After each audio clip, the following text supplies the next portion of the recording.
The Tale of Custard the Dragon, a poem by Ogden Nash. Frederic Ogden Nash was an American poet well known for his light verse, of which he wrote over 500 pieces. With his unconventional rhyming schemes, he was declared the country's best known producer of humorous poetry. Belinda lived in a little white house with a little black kitten and a little grey mouse, and a little yellow dog and a little red wagon, and a really truly little pet dragon. Belinda is a very young girl who lives in a white house. She lived along with her pets, and she also owned a little red wagon, and she was also having a little pet dragon. Stanza 2. Now the name of the little black kitten was Ink. Little grey mouse, she called him Blink. The little yellow dog was sharp as mustard, but the dragon was a coward and she called him Custard. What did Belinda do? She named the little black kitten as Ink. She named the grey mouse as Blink. And she also named the dog as Mustard because she considered the dog to be very sharp and brave. That is why she named him Mustard. And she also called the dragon as Custard because she considered the dragon to be a coward. Custard the dragon had big sharp teeth and spikes on top of him and scales underneath. Mouth like a fireplace, chimney for a nose. In the stanza 3, the poet describes the appearance of the dragon. The dragon is having a big sharp teeth and spikes on top of him. On top of his head there are spikes and scales underneath. And he also describes mouth is like a fireplace and the nose is like a chimney. Stanza 4. And really truly daggers on his toes. Belinda was brave as barrel full of beers, and Ink and Blink chased lions down the stairs. Mustard was as brave as tiger in a rage, but Custard cried for a nice safe cage. He says, really truly, the Custard the dragon was having daggers on his toes. But Belinda was brave as a barrel full of beers. Barrel full of beers, he refers that Belinda was a brave girl. She was not a person who does not have any anxiety about anything happening in her life. Ink and Blink chased lions. This cat and the mouse, they were as brave as lions that they could even hunt lions. Mustard was as brave as a tiger, and Custard was a coward. Belinda tickled him unmercifully. Ink and Blink and Mustard rudely called him Percival. They all start laughing at him at the really truly cowardly dragon. Belinda tickled the dragon unmercifully because it was scared and cried for a safe cage. They all laughed at him and because the dragon was a coward. The reference of Percival had been taken from the stories about the King Arthur and Camelot. In these stories, Percival is described as uneducated, and although he wanted to be a knight, he did not possess any heroic traits of a knight and was mocked at by everyone. Here, all of them, Belinda, the cat, the mouse, and the dog, they made fun of the dragon. Belinda giggled till she shook the house, and Blink said, weak which is giggling for a mouse. Ink and Mustard rudely asked his age when Custard cried for a safe cage. Here, Belinda giggled as she laughed, the entire house echoed. Now, weak is a sound produced by the mouse when the mouse is laughing. Now, the cat Ink and the dog Mustard, they rudely asked the dragon, what is your age? They made fun of him by asking his age. Suddenly, they heard a nasty sound, and Mustard growled, and they all looked around. Meow, cried Ink, and woo, cried Belinda, for there was a pirate climbing in the window.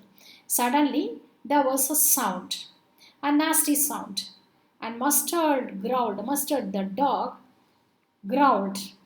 Meow, cried the cat, and woo, said Belinda, because there was a pirate at the window. When they all were making fun of the dragon, they heard a sound and someone was entering the window. The dog barked at him and the kitten mewed at him. Belinda was scared at the pirate, but nobody could do anything. Pistol in the left hand, pistol in his right hand, and he held his teeth a cutlass bright. His beard was black, one leg was wood. It was clear that the pirate meant no good. Here, the poet describes the appearance of the pirate. The pirate is having handguns in both the left hand and the right hand. He is also holding a cutlass bright in his teeth. Cutlass blade here refers to a small sword or we can say a sharp blade. He was holding a sharp blade in his teeth. His beard was black and he was only having one wooden leg. That means he was a disabled person. Even though he was a disabled person, he was frightening everyone. Stanza 9. Belinda paled and she cried help, but Mustard fled with a terrified help. Ink trickled down to the bottom of the household, and the little mouse blinked strategically mousehold. Now Belinda was afraid and she cried for help. Mustard was terrified. Mustard the dog was terrified, and he also shouted for help. But ink trickled down to the bottom of the household. The cat silently trickled down, silently went down to the bottom of the house, and the mouse very strategically went inside the mouse hole. But jumped Custard, snorting like an engine, clashed like irons in a dungeon, with a clatter and clank and a jangling squam. He went at the pirate like a robin at a man. When all other characters they were supposed to be brave, but they all got frightened. But the dragon did the most unexpected thing. The dragon jumped onto the pirate and made such a strong sound with his nose, as if an engine was producing a sound. Not only this, he hit his tail on the ground that it produced a heavy noise, fierce metal being rubbed against each other. In the underground prisons. He attacked the pirate just like a robin bird that attacks the worms.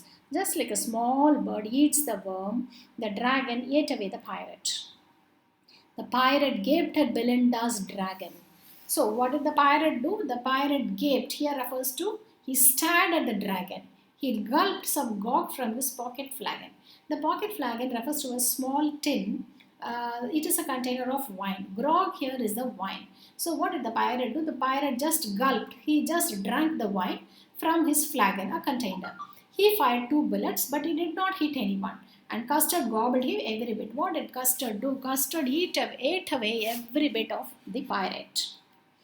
Belinda embraced him. Mustard licked him. No one mourned for his pirate victim.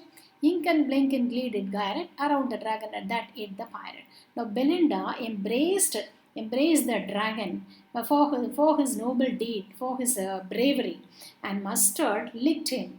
No one mourned, no one felt sad for the pirate. But what did the cat and the mouse do? They danced around in delight. Garrett here refers to dancing wildly in delight. Glee here refers to delight. Around the dragon that ate the pirate. They were all dancing around the dragon. Now again, what are they saying? But presently, up spoke little dog Mustard. What did the dog say? I have been twice as brave, if I had not been flustered. The dog says, I was a bit confused. If I were not confused, I would be twice as brave as before. And up spoke Ink and up spoke Blink. Both the cat and the rat, they said, we were 3 times brave as before. And Custard, as usual, said, that I quite agree that everybody is braver than me. Now the poet is bringing the first stanza and the second stanza in the last stanza also, because the situation did not change. Belinda still lives in her little white house with her little black kitten and her little grey mouse and her little yellow dog and her little red wagon and really truly little pet dragon. As usual, Belinda is a very young girl. She lives in her white house with all her pets and her red car and her dragon, whom she considered to be a coward.